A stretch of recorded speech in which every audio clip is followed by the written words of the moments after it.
जय श्री कृष्ण। आज हम आपके लिए लेकर आए हैं शनिवार व्रत कथा, शनिदेव जी की व्रत कथा।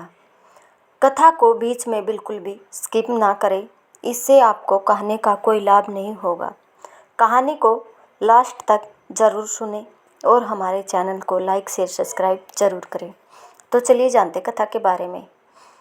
एक समय स्वर्गलोक में सबसे बड़ा कौन के प्रश्न पर 9 ग्रहों में वाद विवाद हो गया। विवाद इतना बढ़ा कि परस्पर भयंकर युद्ध की स्थिति बन गई। निर्णय के लिए सभी देवता देवराज इंद्र के पास पहुँचे और बोले, हे देवराज, आपको निर्णय करना होगा कि हम में से सबसे बड़ा कौन है। देवताओं का प्रश्न सुनकर देवराज इंद्र उलझन में पड़ गए। इंद्र बोले, मैं इस प्रश्न का उत्तर देने में असमर्थ हूँ। हम सभी पृथ्वीलोक में उज्जैनी नगरी में राजा विक्रमादित्य के पास चलते हैं। देवराज इंद्र सहित सभी ग्रह देवता उज्जैनी नगरी पहुँचे। महल में पहुंचकर सभी देवताओं ने उनसे अपना प्रश्न पूछा तो राजा विक्रमादित्य भी कुछ देर के लिए परेशान हो उठे, क्योंकि सभी देवता अपनी अपनी शक्तियों के कारण महान थे। किसी को भी छोटा या बड़ा कह देने से उनके क्रोध के प्रकोप से भयंकर हानि पहुंच सकती है। अचानक राजा विक्रमादित्य को एक समय सूझा और उन्होंने विभिन्न धातुओं स्वर्ण, रजत, चांदी, कांसा, ताम्र, तांबा, सीसा, रंगा, जस्ता, अभ्रक व लोहे के 9 आसन बनवाए। धातुओं के गुणों के अनुसार सभी आसनों को एक दूसरे के पीछे रखवाकर उन्होंने देवताओं को अपने अपने सिंहासन पर बैठने को कहा। देवताओं के बैठने के बाद राजा विक्रमादित्य ने कहा, आपका निर्णय तो स्वयं हो गया। जो सबसे पहले सिंहासन पर विराजमान है वही सबसे बड़ा है। राजा विक्रमादित्य के निर्णय को सुनकर शनि देवता ने सबसे पीछे आसन पर बैठने के कारण अपने को छोटा जानकर क्रोधित होकर कहा, राजा विक्रमादित्य, तुमने मुझे सबसे पीछे बैठाकर मेरा अपमान किया है। तुम मेरी शक्तियों से परिचित नहीं हो। मैं तुम्हारा सर्वनाश कर दूंगा। शनि ने कहा, सूर्य एक राशि पर 1 महीने, चंद्रमा 2.25 दिन, मंगल 1.5 महीने, बुध और शुक्र 1 महीने, बृहस्पति 13 महीने रहते हैं, लेकिन मैं किसी राशि पर 7.5 वर्ष 7.5 तक रहता हूँ। बड़े बड़े देवताओं को मैंने अपने प्रकोप से पीड़ित किया है। राम को 7.5 के कारण ही वन में जाकर रहना पड़ा और रावण को 7.5 के कारण ही युद्ध में मृत्यु का शिकार बनना पड़ा। राजा, अब तो भी मेरे प्रकोप से नहीं बच सकेगा। इसके बाद अन्य ग्रहों के देवता तो प्रसन्नता के साथ चले गए, परंतु शनिदेव बड़े क्रोध के साथ वहां से विदा हुए। राजा विक्रमादित्य पहले की तरह ही न्याय करते रहे। उनके राज्य में सभी स्त्री पुरुष बहुत आनंद से जीवन यापन कर रहे थे। कुछ दिन ऐसे ही बीत गए। उधर शनि देवता अपने अपमान को भूले नहीं थे। विक्रमादित्य से बदला लेने के लिए एक दिन शनिदेव ने घोड़े के व्यापारी का रूप धारण किया और बहुत से घोड़ों के साथ उज्जैनी नगरी पहुँचे। राजा विक्रमादित्य ने राज्य में किसी घोड़े के व्यापारी के आने का समाचार सुना तो अपने अश्वपाल को कुछ घोड़े खरीदने के लिए भेजा। घोड़े बहुत कीमती थे। अश्वपाल ने जब वापस लौटकर इस संबंध में बताया तो राजा विक्रमादित्य ने स्वयं आकर एक सुंदर व शक्तिशाली घोड़े को पसंद किया।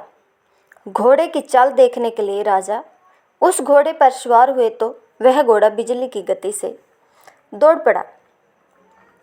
तेजी से दौड़ता घोड़ा राजा को दूर तक जंगल में ले गया और फिर राजा को वहां गिराकर जंगल में कहीं गायब हो गया। राजा अपने नगर को लौटने के लिए जंगल में भटकने लगा, लेकिन उन्हें लौटने का कोई रास्ता नहीं मिला। राजा को भूख प्यास लगाई। बहुत घूमने पर उसे एक चरवाहा मिला। राजा ने उससे पानी मांगा।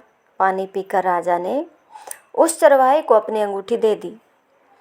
फिर उससे रास्ता पूछकर वह जंगल से निकलकर पास के नगर में पहुंचा। राजा ने एक सेठ की दुकान पर बैठकर कुछ देर आराम किया। उस सेठ ने राजा से बातचीत की तो राजा ने उसे बताया कि मैं उज्जैनी नगरी से आया हूँ। राजा के कुछ देर दुकान पर बैठने से सेठ जी की बहुत बिक्री हुई। सेठ ने राजा को बहुत भाग्यवान समझा और खुश होकर उसे अपने घर भोजन के लिए ले गया। सेठ के घर में सोने का एक हार खूंटी पर लटका हुआ था। राजा को उस कमरे में छोड़कर सेठ कुछ देर के लिए बाहर चला गया। तभी एक आश्चर्यजनक घटना घटी। राजा को देखते देखते सोने के उस हार को खूंटी निगल गई। सेठ ने कमरे में लौटकर हार को गायब देखा तो चोरी का संदेह राजा पर ही किया, क्योंकि उस कमरे में राजा ही अकेला बैठा था। सेठ ने अपने नौकरों से कहा कि इस परदेसी को रस्सियों से बांधकर नगर के राजा के पास ले चलो। राजा ने विक्रमादित्य से हार के बारे में पूछा तो उसने बताया कि उसके देखते ही देखते खूंटी ने हार को निगल लिया। इस पर राजा ने क्रोधित होकर चोरी करने के अपराध में विक्रमादित्य के हाथ पांव काटने का आदेश दे दिया। राजा विक्रमादित्य के हाथ पांव काटकर उसे नगर की सड़क पर छोड़ दिया गया। कुछ दिन बाद एक तेली उसे उठाकर अपने घर ले गया और उसे अपने कोल्हू पर बैठा दिया। राजा आवाज़ देकर बैलों को हाँकता रहा। इस तरह तेले का बैल चलता रहा और राजा को भोजन मिलता रहा। शनि के प्रकोप की 7.5 पूरी होने पर वर्षा ऋतु प्रारंभ हुई।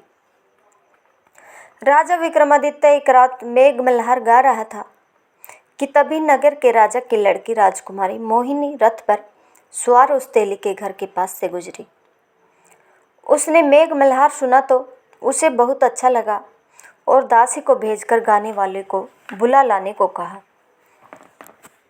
दासी ने लौटकर राजकुमारी को अपंग राजा के बारे में सब कुछ बता दिया। राजकुमारी उसके मेघ मल्हार से बहुत मोहित हुई, अतः उसने सब कुछ जानकर भी अपंग राजा से विवाह करने का निश्चय कर लिया।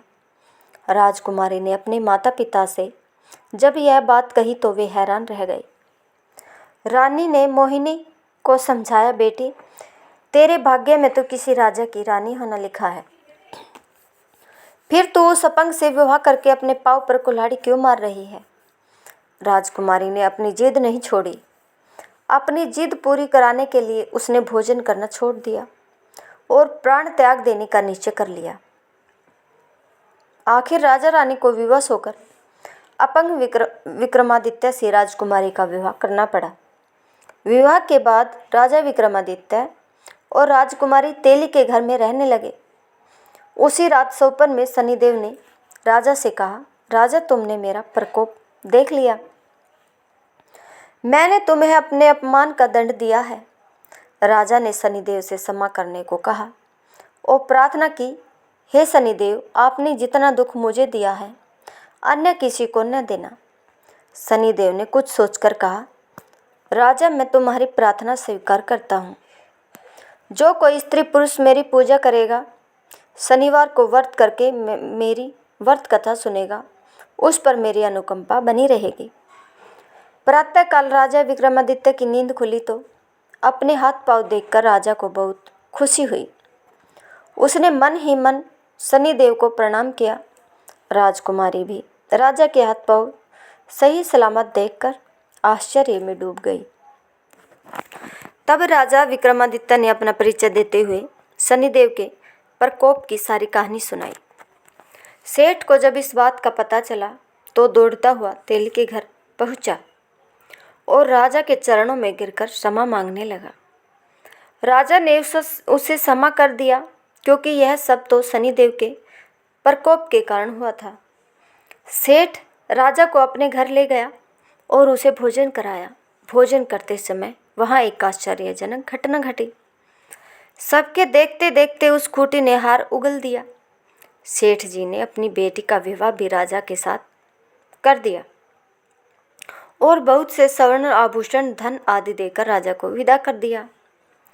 राजा विक्रमादित्य राजकुमारी मोहिनी और सेठ की बेटी के साथ उज्जैनी पहुँचे तो नगरवासियों ने हार्स से उनका स्वागत किया। अगले दिन राजा विक्रमादित्य ने पूरे राज्य में घोषणा कराई कि शनिदेव सब देवों में सर्वश्रेष्ठ है। प्रत्येक स्त्री पुरुष शनिवार को उनका व्रत करे और व्रत कथा अवश्य सुने। राजा विक्रमादित्य की घोषणा से शनिदेव बहुत प्रसन्न हुए। शनिवार का व्रत करने और व्रत कथा सुनने के कारण सभी लोगों की मनोकामनाएं शनिदेव की अनुकंपा से पूरी होने लगी। सभी लोग आनंदपूर्वक रहने लगे। बोलो जय शनिदेव। अगर आपको हमारी यह कथा पसंद आई हो तो प्लीज़ हमारे चैनल को लाइक शेयर सब्सक्राइब करना बिल्कुल भी ना भूलें। धन्यवाद सभी का कहानी सुनने के लिए।